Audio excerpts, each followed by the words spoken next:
rejeté. Et nous allons donc examiner l'amendement numéro 23. La parole est au groupe La France Insoumise. Je vous en prie. Merci, Monsieur le Président. Cet amendement propose la création d'un programme dédié à la transition énergétique et à l'adaptation aux conséquences du changement climatique du ministère des Armées. Bien qu'exempt de nombreuses mesures relatives au changement climatique émanant notamment des accords de Paris ou de l'Union européenne, la défense française doit, par la force des choses, tendre à s'adapter aux nouveaux enjeux écologiques et climatiques. Chers collègues, il est nécessaire que vous compreniez que ce n'est pas une requête dogmatique. C'est une réponse aux objectifs de défense et de souveraineté de notre pays. La création d'un programme bifurcation énergétique et écologique viserait à intégrer un nouveau logiciel de réflexion au sein de nos armées et à y associer des moyens spécifiques afin de renforcer et pérenniser les réflexions et chantiers déjà amorcés. Pour mieux saisir les enjeux, nous pouvons donner les chiffres de la consommation de carburant qui représentait en 2020 76% des 840 millions de la facture énergétique de la défense. Dès lors, les ressources n'étant pas infinies, il est nécessaire de trouver des alternatives, d'autant plus lorsqu'on se rend compte que les ambitions en matière de recours aux biocarburants pour le PLF 2023 s'élèvent à 1%. Par conséquent, la création de ce programme permettra la réalisation d'une étude d'impact de l'empreinte carbone des 3 armées, des services et formations militaires et de l'administration. Il permettra aussi d'appréhender avec précision comment assurer notre défense avec un moindre recours aux énergies fossiles. Aussi, il permettra d'avancer sur la nécessaire adaptation de nos équipements et de nos méthodes d'intervention dans des environnements radicalement modifiés.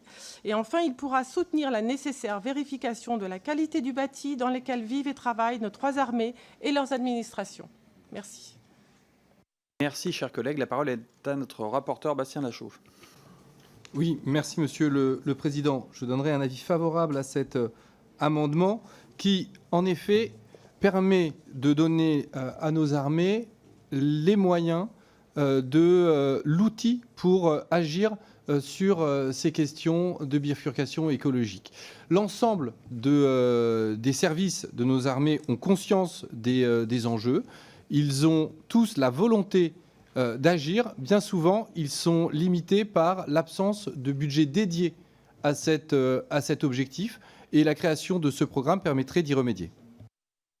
Merci. Est-ce qu'il y a d'autres demandes d'intervention? Je vous en prie. Oui, très rapidement, il faudra me donner le nom du cabinet qui fait l'étude d'impact pour 1,3 million. Peut-être que vous avez pris les sources chez nos amis de Renaissance. C'est probablement McKinsey, vu le prix. Je pense que, vu tous les manques que nous avons vus dans l'armement et qu'il faut financer, je pense qu'il faut arrêter de faire des propositions de ce type. L'armée fait son boulot en matière d'environnement, évidemment, mais dépenser de telles sommes pour faire des études paraît incongru. Nous voterons contre. La parole est à Natalia Pouzireff. Oui, je le répète, les armées sont déjà engagées dans cet effort de bifurcation, comme vous l'appelez, pour réduire leur dépendance énergétique. Et ça fait partie de la préparation de l'avenir. Et à court terme, je peux dire que le plan d'investissement immobilier dans les bâtiments publics, et en particulier dans l'immobilier de la défense, est déjà engagé, et je peux le constater sur ma circonscription, par la rénovation thermique de plusieurs bâtiments qui abritent nos soldats. La parole est à Jean-Charles Larsonneur.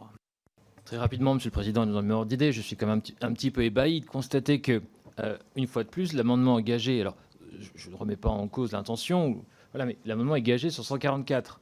En l'occurrence, s'il y a bien un programme dans lequel on fait de l'innovation sur les carburants et sur la transition écologique des armées pour penser le futur et préparer l'avenir, c'est quand même le 144. Donc, ça me paraît totalement incohérent que de prélever ces crédits sur le programme 144. À mon avis, il y a une incohérence là de fond qui est difficile de résoudre. Merci. Je ne vois pas d'autres demandes d'intervention. Je vais donc mettre l'amendement aux voix. Qui est pour?